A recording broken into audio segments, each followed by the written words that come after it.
The summer of 1940 began with the sound of engines. Over the green fields of England, the skies trembled with war. The world called it the Battle of Britain, but for the young men of the Royal Air Force, it was something far more personal. They called it simply, the battle for home. Every dawn, hundreds of pilots, most barely out of their teens, scrambled from small airfields across southern England. They climbed into their Hurricanes and Spitfires, eyes fixed on the rising sun, hearts pounding beneath their leather jackets. Above them, the enemy was already coming. The Luftwaffe had begun its relentless assault on Britain. Wave after wave of German bombers crossed the Channel, Heinkels, Dorniers, Junkers, escorted by Messerschmitt Bf-109s that gleamed like knives in the morning light. Their target was simple: London, to break the heart of a nation that refused to surrender. Among those who rose to meet them was a 29-year-old pilot from Liverpool, Flight Sergeant Raymond Towers Holmes, of No. 504 Squadron, RAF. He wasn't the fastest. He wasn't the most decorated. But that September morning, he would do something no one else had done. Something that would echo through history. Holmes had joined the RAF years earlier, driven by quiet duty more than glory. He'd spent nights writing letters home, telling his mother not to worry, joking about the noise upstairs that never seemed to stop. His Hurricane, serial number P2725, had become almost part of him. He'd named it Polly, after the family's parrot that never stopped talking. He used to say, "If Polly can outlast me, she's earned her stripes." On September 15, 1940, Holmes was stationed at RAF Northolt, one of the key fighter bases defending London. The morning began quietly, with mist hanging over the tarmac, but by 11 a.m., reports flooded in. German bombers approaching the capital in formation. Sirens wailed across the city. People dove into shelters. Church bells stopped ringing. In the control room, the radio crackled. "Angels 20, bandits inbound, scramble." Holmes dropped his tea, grabbed his helmet, and ran. The ground crew waved as he climbed into his Hurricane. The Merlin engine roared to life, a sound that seemed to shake the earth itself. As he lifted off, the world below shrank into a patchwork of fields, smoke, and sunlight. Ahead he could already see them. Hundreds of black dots moving like locusts across the sky. The radio was chaos. Pilots shouting bearings, code words, fragments of prayer. Holmes steadied his voice. "Blue 2 airborne, climbing to 20,000. The wind tore past his canopy. His heart hammered. The sky above London was alive with gunfire. Tracer rounds arcing through clouds. Engines screaming. The thunder of bombs in the distance.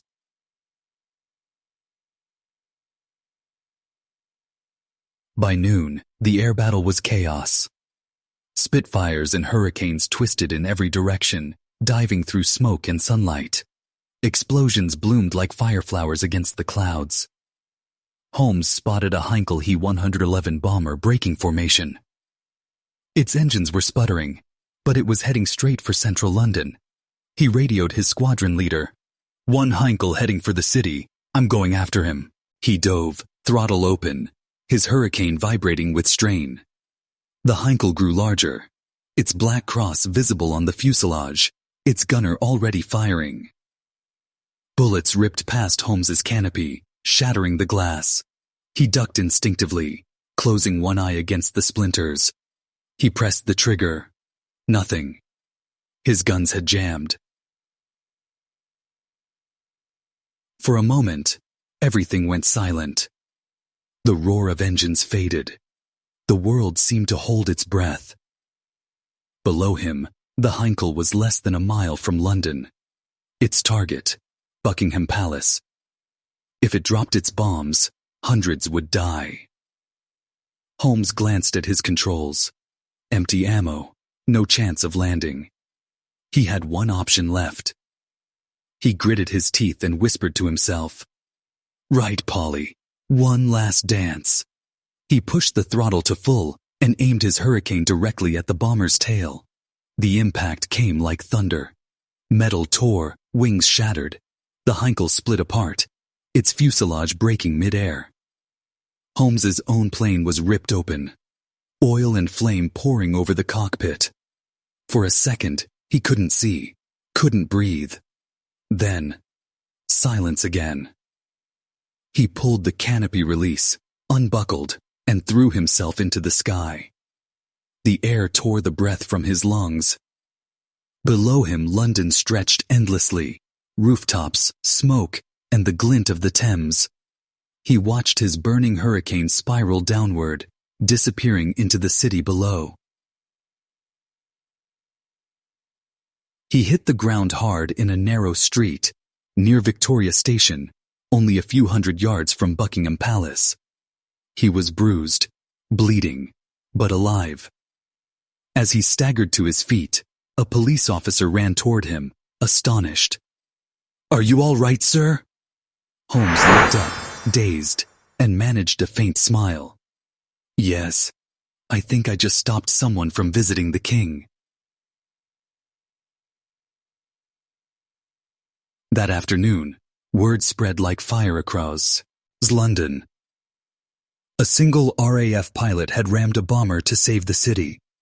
Crowds cheered as he was escorted away, his torn uniform flapping in the wind. He became a symbol, not of destruction, but of selfless courage. The man who chose to crash his plane, rather than let the city burn. The smoke over London that day could be seen for miles. Thick columns rose from the docks, from warehouses, from the heart of the East End, each one a scar on the city's sky. The Germans called it the Blitz. To Londoners it was simply the night that never ended. Every few minutes, the air shook. Bombs fell on schools, hospitals, homes. And still, the people refused to run. In the underground, families huddled together on train platforms, listening to the echo of explosions far above. Children clutched gas masks like toys. Some sang softly, trying to drown the fear. High above, Flight Sergeant Ray Holmes had become part of that sky, one small figure in a war larger than imagination. His unit, number 504 Squadron, flew out of RAF Northolt, protecting the city from the Luftwaffe's daily raids. Every mission was the same: scramble, climb, fight, survive, if possible. The Hurricanes were slower than Spitfires, but sturdier. The workhorses of the Battle of Britain. Holmes often joked, "The Spitfire's a ballerina, the Hurricane's a boxer. Guess which one I am?" But behind his humor was fatigue. Every sortie meant seeing friends vanish into smoke. Every dawn meant counting how many chairs were empty at breakfast. By the second week of September 1940, nearly 500 German aircraft were crossing the Channel daily. The RAF was outnumbered 3-1, yet somehow they still rose to meet them. The pilots lived minute to minute, fueled by adrenaline, cigarettes, and tea that never stayed warm. Mechanics slept beside the runways, ready to refuel between sorties. They patched bullet holes with tape and hope.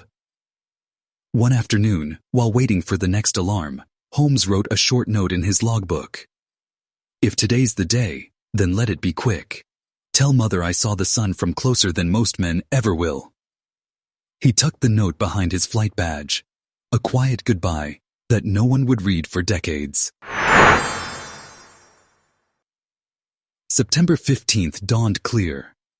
The sky looked calm, blue, even beautiful. But radar screens across southern England told a different story. Dots appearing by the hundreds. The biggest raid yet. At 11 o'clock a.m., Churchill himself visited the underground operations room at RAF Fighter Command. He watched the markers moving toward London and whispered to Air Chief Dowding, "There appears to be a great battle developing." Dowding nodded gravely. "Yes, Prime Minister. and it will decide the war. Moments later, orders flashed to every squadron. Scramble! Intercept incoming bombers over the city! Engines roared to life across Britain. At Northolt, Ray Holmes was already running for his Hurricane. His hands were steady, his breath calm. Ready to go, Sergeant? His mechanic shouted. Holmes grinned. Ready as I'll ever be. The canopy closed with a metallic click. Moments later, his plane thundered down the runway and lifted into the morning sky. Cheers. The scene above London was apocalyptic. More than 1,000 aircraft filled the air. Bombers in tight formation, fighters weaving around them. Tracer fire streaked like lightning across the clouds. Holmes joined his formation at 18,000 feet. Over the radio came the voice of his leader. 504 Squadron, engage at will. He dove toward the nearest bomber, firing short bursts. The rattle of machine guns vibrating through his arms. He saw flames erupt from a Heinkel's engine, watched its wing break away and spiral down. But there were too many. Every time one bomber fell, 3 more appeared behind it. London below was a patchwork of explosions. Rail yards, factories, the docks near the Thames. He could see smoke rising from St. Paul's Cathedral, from Whitehall, from the rooftops of homes where families once had breakfast in peace. Radio chatter filled his ears. Voices of comrades. Calm one moment, gone the next. Red 3, he's on your tail. I've lost him. Mayday, mayday. I'm hit, bailing out. Holmes weaved through the chaos, his canopy streaked with oil and smoke. He fired again and again until his ammunition light flickered empty. He looked around. The sky full of falling planes, smoke trails, and parachutes. Below, the city burned. Then he saw it. A lone Heinkel bomber gliding low, engines coughing, heading straight for Buckingham Palace. His heart froze. If that bomber reached the palace, the king and queen, who refused to leave London, could die. The symbol of Britain itself would fall. Holmes pushed his throttle to maximum and dove.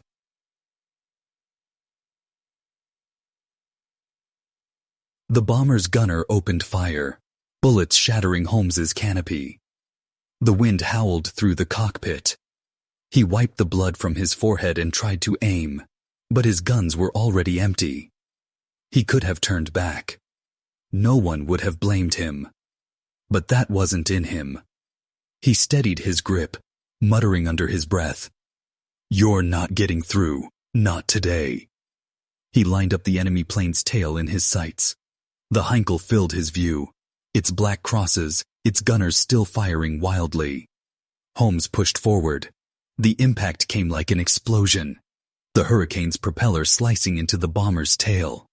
Metal screamed. The Heinkel broke apart in the air. Flames burst from both planes. For a heartbeat, everything vanished in white light. Then, silence. Holmes's Hurricane was shredded, oil pouring over the windshield. He pulled the canopy lever, unstrapped, and threw himself into the void. The rush of wind stole his breath. Below, London spread out like a painting in smoke and fire. He saw the bomber crash harmlessly into a railway yard, its bombs detonating away from civilians. He'd done it. As his parachute opened, he whispered a single word into the wind. Home. He drifted down through the haze, landing in a quiet street near Victoria Station, only a few hundred yards from where the king himself was standing that morning. London was saved. When Flight Sergeant Ray Holmes opened his eyes, everything was silent. The air smelled of smoke and burning fuel. For a moment, he didn't know if he was alive or dead. He lay in the middle of Chelsea, just streets away from Victoria Station, a part of London that had been burning all morning.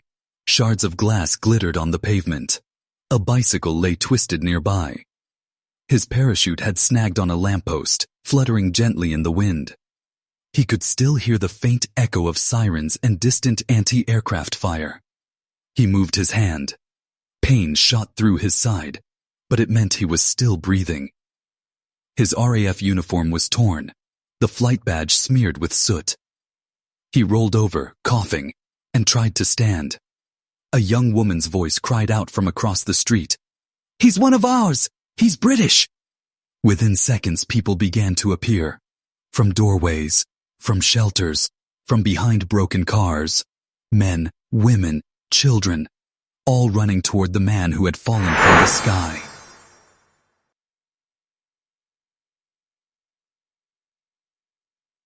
A constable reached him first. He looked Holmes up and down, disbelief on his face. "Good God, man, what happened?" Holmes tried to smile, but his lips were cracked. "I ran out of bullets." The officer blinked. "And then?" Holmes pointed toward the smoke in the distance. "So I rammed him." For a few seconds, the officer just stared. Then he laughed in disbelief, shaking his head. Only an RAF man would think of that. Holmes was helped to his feet. His right arm hung limp, but his eyes were steady. Around him, civilians cheered. A small crowd of dust-covered Londoners clapping and shouting his name. To them, he wasn't just a soldier. He was proof that London could fight back. Meanwhile, just a few streets away, the wreckage of both aircraft burned in the gardens behind Buckingham Palace Road. The Heinkel's fuselage had slammed into the pavement, scattering fragments across rooftops and chimneys. Miraculously, no civilians had been killed.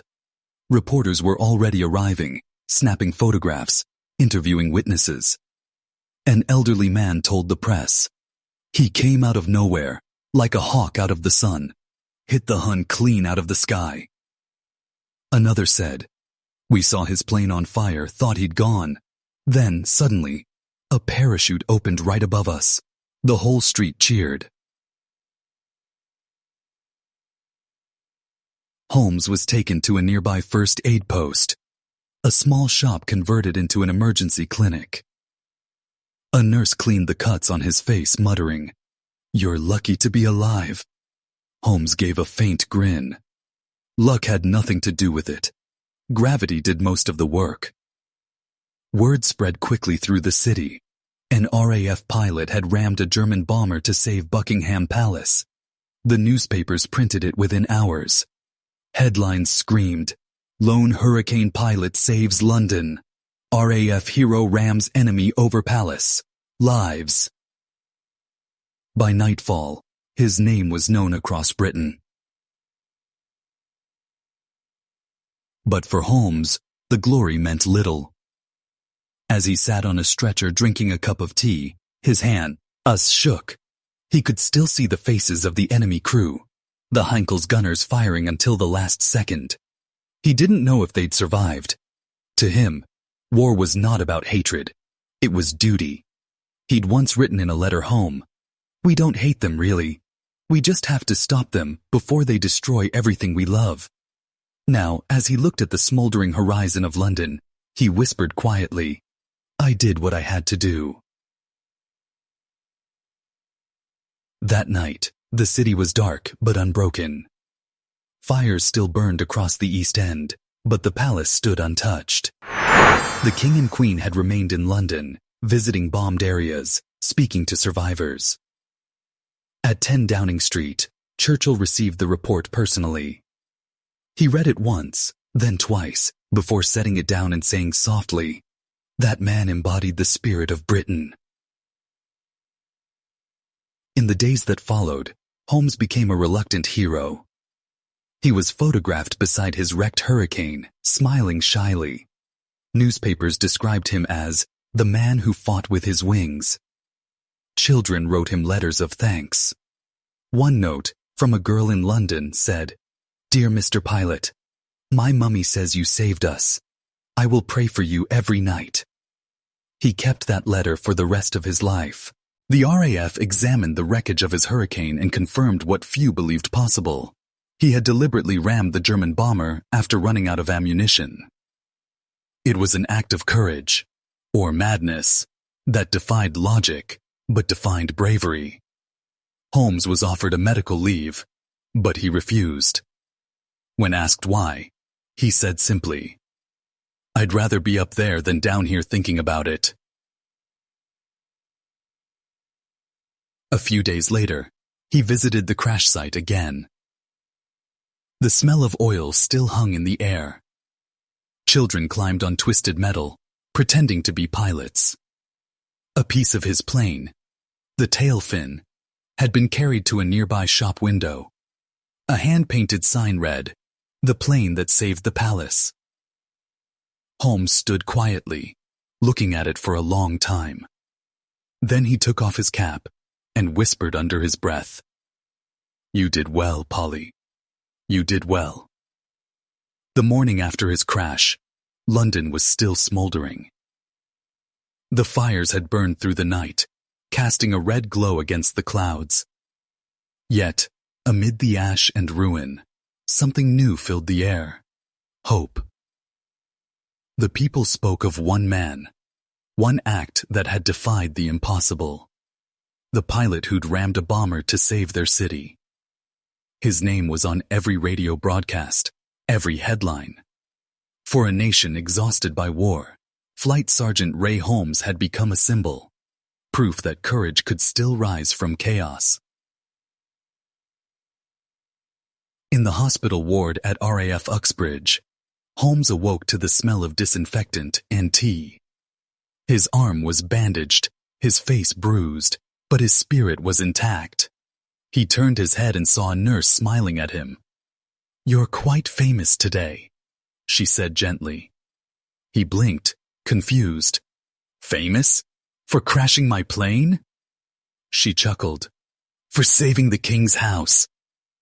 On his bedside table sat a pile of letters, dozens of them. Children, soldiers, even the Queen's household had written. Some were short. "Thank you for saving London." Others were long and filled with emotion. Words of pride, relief, gratitude.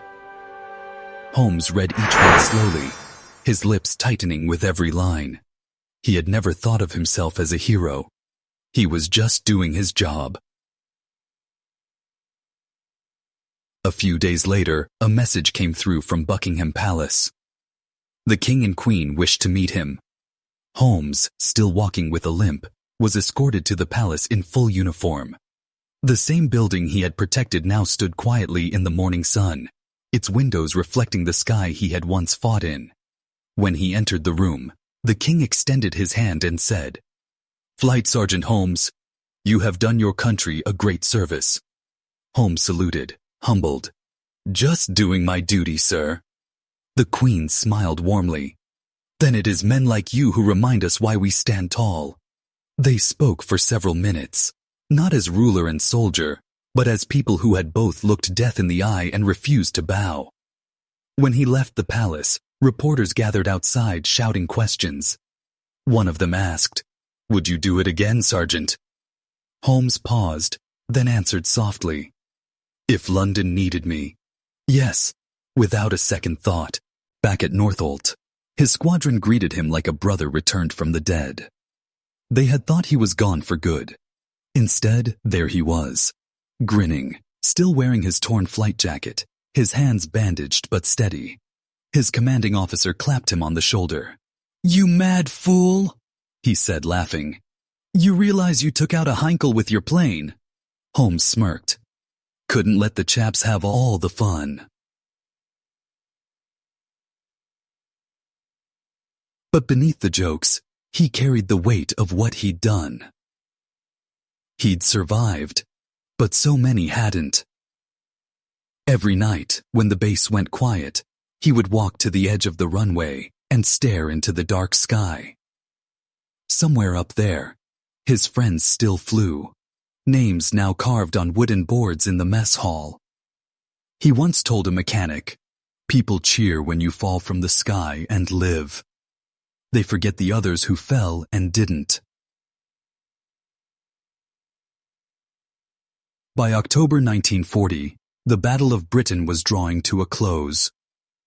The Luftwaffe had failed to break the RAF. Churchill's words echoed across the world. Never in the field of human conflict was so much owed by so many to so few. Holmes was one of those few. But instead of returning home, he volunteered for further service, ferrying aircraft, instructing new pilots, and later joining the RAF Photographic Reconnaissance Division, capturing aerial intelligence over enemy lines. He joked that after crashing into a bomber, the RAF figured he might do better behind a camera than a gun. But in truth, the war had changed him. He had seen the face of destruction and had chosen compassion, even in combat. After the war ended in 1945, Holmes returned to civilian life. He became a journalist, a storyteller instead of a fighter. When asked why, he said, "Because I've seen too much of death. I'd rather spend the rest of my life so, if recording life." He covered political stories, royal events, even the coronation of Queen Elizabeth II, the daughter of the monarch he had once saved. Yet he never boasted, never sought recognition. To his colleagues, he was just Ray, the quiet man with the calm voice and faraway eyes. Still, every September, he would take out a small photograph, his old Hurricane Polly, before that final flight. The picture was faded, edges burned, but he kept it pressed between the pages of his journal. On the back, he had written one line: "For London, for everyone who never came home." As the years passed, the story of his ramming faded into history books and documentaries, often told in a few brief sentences. But those who had seen it never forgot. To them, he wasn't just a pilot. He was a guardian, a symbol of sacrifice. When interviewed in the 1980s, Holmes was asked what he remembered most. He smiled faintly and said, "I remember how quiet it was after I hit him. The sky went completely silent. I thought, so this is what peace must sound like." The war had ended, but for Ray Holmes, the skies never really grew quiet. Every time he heard an engine overhead, he looked up, not with fear, but with memory. To him, the sound of flight was the sound of freedom, hard won. He lived a modest life in London after the war, never rich, never seeking fame. When asked about his service, he always said the same thing: "We were just doing our job, nothing more, nothing less." But to those who remembered September 15th, 1940, he was the man who proved that courage had no limit. In 1946, the RAF invited him to speak at a memorial for fallen pilots. The crowd stood silently as Holmes approached the microphone. He looked out at the rows of empty seats, each one representing a life lost. His voice was steady, low, almost gentle. "They say I saved London, but it was they who saved all of us. Every day, every flight, every dawn they never saw. I just happened to be the one who came back." The audience rose in quiet applause. Holmes saluted, then stepped down, tears hidden behind his aviator glasses. In the decades that followed, Britain changed. New buildings rose where bombs had once fallen. Children played in streets that had once been cratered by war. Yet somewhere, beneath the surface of that peace, the story of one pilot lived on, whispered by veterans, remembered by families, honored by historians. Holmes went on to work for BBC television and later became a royal correspondent, the man who once defended Buckingham Palace now reporting from its gates. When colleagues discovered who he was, they often asked, "How did it feel, Sergeant, in that moment before the crash?" He would smile faintly. "It didn't feel like dying. It felt like flying straight into history."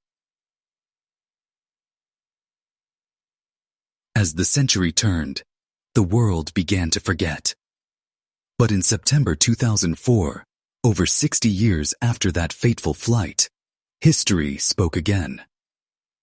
Construction crews digging near Victoria Station uncovered twisted metal buried deep beneath the streets. Engine fragments, steel braces, cockpit shards, all blackened and corroded. At first, no one understood what they had found. Then a historian on site recognized the serial number stamped on a piece of aluminum, P2725.T. He remains of Ray Holmes's Hurricane, Polly. The news spread across Britain like wildfire. The plane that had saved the palace had been found, still resting beneath the city it defended. Holmes, then 90 years old, was invited to the site. He stood by the pit, looking down at the wreckage. The same plane he had flown into a bomber 6 decades earlier. Reporters waited for a quote. He looked at them, eyes bright with memory, and said quietly, "She's home at last." That autumn, the RAF honored him with a special ceremony. Veterans, cadets, and schoolchildren lined the airfield. The Battle of Britain Memorial Flight roared overhead, Hurricanes and Spitfires flying in perfect formation. As they passed, Holmes raised his hand in salute. The wind caught his gray hair, and for a moment, he looked every bit the young pilot he had once been. He turned to a nearby officer and said softly, "You know, I can still feel the vibration of that Merlin engine in my bones." The officer smiled. "And we still fly because of men like you, sir." Holmes passed away just a year later, in 2005, at the age of 90.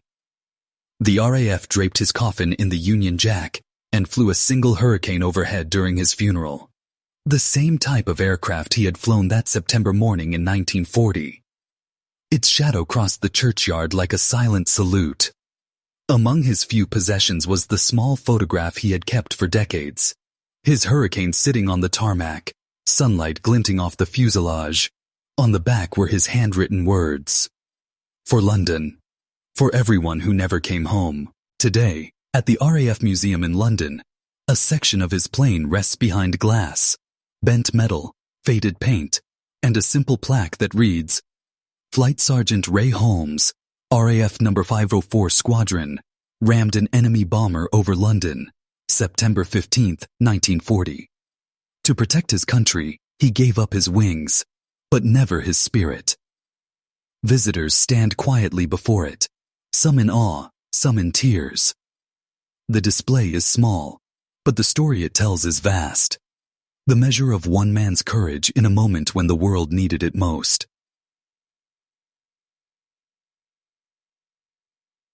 As the music swells softly, the narrator's voice fades over archival footage. Young RAF pilots running to their planes, mechanics saluting, Londoners waving from shelters. The screen slowly turns sepia, like an old film reel rediscovered. They were ordinary men who became extraordinary by choice, not by fate. And among them was one who proved that even when the sky falls, courage can rise higher still. Flight Sergeant Ray Holmes, the pilot who sacrificed himself to save London. The film ends on a grainy still photograph, Holmes standing beside his Hurricane, smiling faintly, the city he saved glimmering behind him. The sound of an engine echoes softly, fading into silence. Fade to black.